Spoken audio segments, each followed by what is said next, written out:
নমস্কার বন্ধুরা, আজকে তোমাদের একটা অন্যরকম রান্না করে দেখাবো। এই যে অন্যরকম একটা খাবার, এই যে এটা কি তোমরা চেনো বলো তো? এটা কি? এটা হচ্ছে খাসির পায়া। এটাকে ভালো করে কেটে পরিষ্কার করে নিতে হবে। এটা কাটার সিস্টেম আছে, এটা সুন্দর করে কাটতে হয়।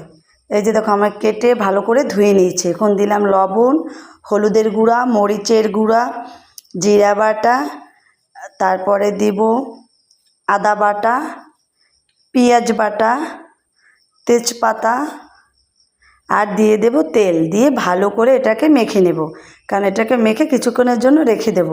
এই যে দেখো, আমার সুন্দর করে মাখা হয়ে গেছে। এখন আমি একটা থালা দিয়ে কিছুক্ষণের জন্য ঢেকে রাখবো।